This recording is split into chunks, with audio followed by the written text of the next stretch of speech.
एक गलती और जून 2026 के एप्लीकेशन फॉर्म्स आपके हो सकते हैं रिजेक्ट।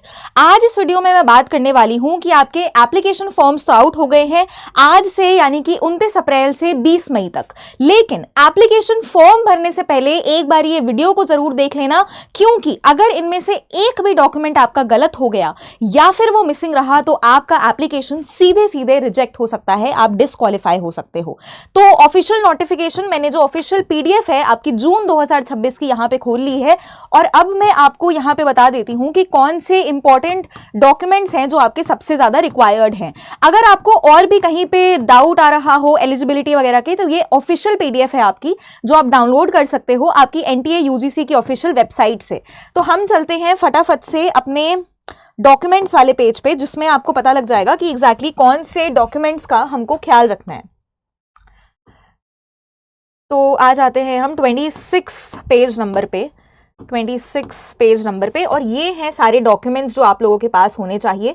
आई होप आपको दिख रहा होगा, बड़ा कर रखा है मैंने। नाउ सबसे पहले तो आपके पास copy of board university certificate होना ही होना चाहिए। इसका मेन रीजन क्या है कि ये जो सर्टिफिकेट्स हैं वो इंपॉर्टेंट होते हैं वेरीफाई करने के लिए कैंडिडेट का नाम, मदर का नाम, फादर का नाम और आपकी डेट ऑफ बर्थ। तो जो बोर्ड सर्टिफिकेट होगा, यानी कि आपकी 10th 12th की जो मार्कशीट होती है, वो इन सब चीजों के लिए बहुत ज्यादा इंपॉर्टेंट होती है। और एक चीज और कि जब आप एप्लीकेशन फॉर्म को फिल करते हो तो आपको लेटर का भी ध्यान में रखना है, मतलब AEI इन सब चीजों में भी आपकी जो गड़बड़ी है वो नहीं होनी चाहिए। उसके बाद आता है आपका टाइप ऑफ आइडेंटिफिकेशन, यानी कि कौन सी आप आइडेंटिटी कार्ड अपना बेसिकली फिल करने वाले हो। तो इसमें आपके पास ऑप्शंस होते हैं जैसे कि बैंक की passbook with photograph, passport number, ration card, Aadhaar card, voter ID, other government ID, यानी कि आप इसमें से कोई भी अपनी आइडेंटिटी प्रूफ के हिसाब से आप इसमें कोई भी कार्ड फिल कर सकते हो।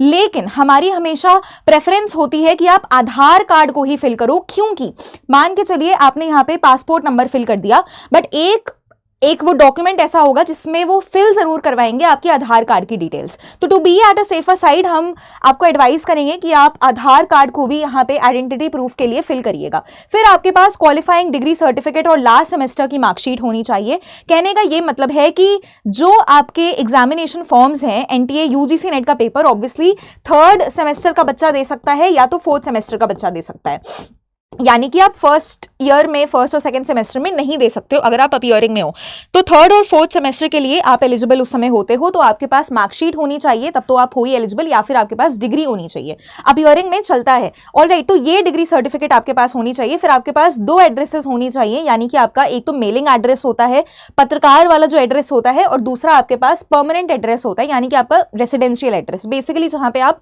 परमानेंटली रिसाइड करते हो। एक ऑप्शन ये भी आता है एग्जाम फिलिंग में, जब आप इन दोनों एड्रेसेस को सेम टिक करके उसको सेम भी फिल आउट कर सकते हो।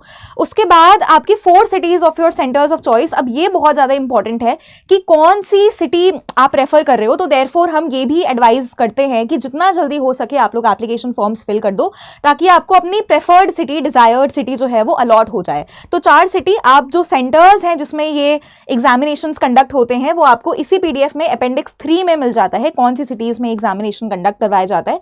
फिर code of UGC net subject, again very important. अगर आपने इस चीज में गलती कर दी तो बहुत ही बड़ी गड़बड़ी हो जाती है, बिकॉज आपको मैच करना है कि आपके सब्जेक्ट का स्पेसिफिक कोड कौन सा है। तो ये आप मैच कर सकते हो, इसी पीडीएफ में वो पेज अटैच होता है आपके अपेंडिक्स 2 में। कोड आपको मैच कर लेना है। जैसे मेरे सब्जेक्ट इंग्लिश का 30 है, तो सिमिलरली आपका जो भी विषय होगा उसके अकॉर्डिंगली आप अपना कोड जो है वो मैच कर लेना। फिर आता है code of subject as post graduate level, again इसको ये भी आपको अपेंडिक्स 4 में मिल जाएगा। फिर पोस्ट ग्रेजुएशन कोर्स का जो कोड है वो आपको अपेंडिक्स 5 में मिल जाएगा। अब ये सब आप पीडीएफ में चेक कर सकते हो, बट ये चेक कर लेना पहले से, अदरवाइज आप गलत फिल कर दोगे। एंड यूजुअली ऐसा होता है कि हिस्ट्री की जगह एंशिएंट हिस्ट्री भर दिया, या फिर बहुत छोटी छोटी गलतियां। मुझे याद है कि किसी ने इंग्लिश की जगह इकोनॉमिक्स भर दिया था, रिसेंटली एक चीज हुई थी। तो इन सब चीजों से अवॉइड करने के लिए प्लीज पहले से ये सब चीजें कहीं पे नोट करके आप लोग रख लेना। फिर कैटेगरी सर्टिफिकेट, अगर एप्लीकेबल है तो आपके पास कैटेगरी सर्टिफिकेट होना चाहिए। अब क्वेश्चन अराइज होता है, स्टूडेंट्स को लगता है कि मैम फटाफट से हम सर्टिफिकेट पहले बनवा लेते हैं, बट ऐसा नहीं है।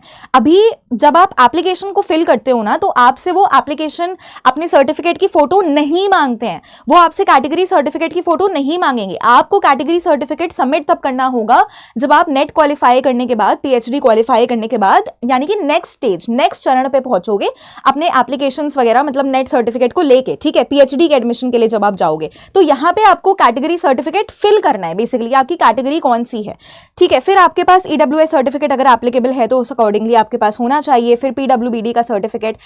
दूसरी जरूरी चीज कि आपका ईमेल एड्रेस और मोबाइल नंबर सही होना बहुत इंपॉर्टेंट है, बिकॉज यूजीसी नेट की जो अपडेट्स हैं, एप्लीकेशन नंबर, रेफरेंस, वो सब चीजें आपको अपने mail ID as well as mobile number पे ही मिलता है।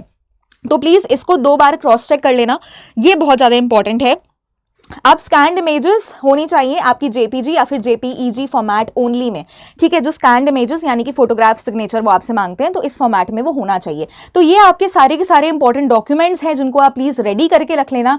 अच्छा, एक चीज और, मान के चलिए आपने डॉक्यूमेंट्स में कोई ना कोई गलती कर दी या फिर आपने एप्लीकेशन फॉर्म्स में कोई गलती कर दी, तो एक चीज ध्यान में रखिएगा कि अचानक से बहुत ज्यादा पैनिक नहीं होना है, क्योंकि आपकी करेक्शन विंडो भी ओपन होती है। तो अगर मैं एप्लीकेशन फॉर्म्स की बात करूं तो ऑलरेडी आउट हो चुके हैं, 20 तारीख तक चलेंगे। लेकिन अगर आपने कोई भी गड़बड़ी कर दी है तो करेक्शन जो खुलता है वो है 22 तारीख से लेकर 24 तारीख तक, 22 मई से 24 तक 2 दिन आपकी एप्लीकेशन में करेक्शन विंडो भी ओपन हो जाती है, ठीक है। फिर आपका डेट ऑफ एग्जामिनेशन यहाँ पे 22 जून से 30 जून के बीच में होगा। एडमिट कार्ड वगैरह ये सब चीजें बाद में आएंगी।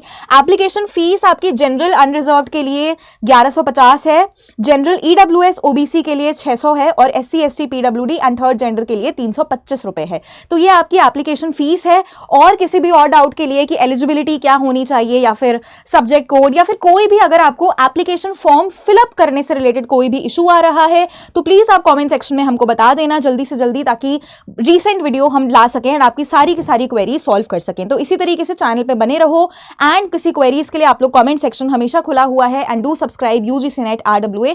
All the very best. जितने भी स्टूडेंट्स यहाँ पे प्रिपरेशन कर रहे हैं, प्रिपरेशन का मन उन्होंने बना लिया है, तो अब बिल्कुल 1.5 से 2 महीने बचे हैं एंड एग्जामिनेशन के लिए अब आप लोग एकदम डट के प्रिपरेशन में लग जाओ। All the very best. Bye bye, take care.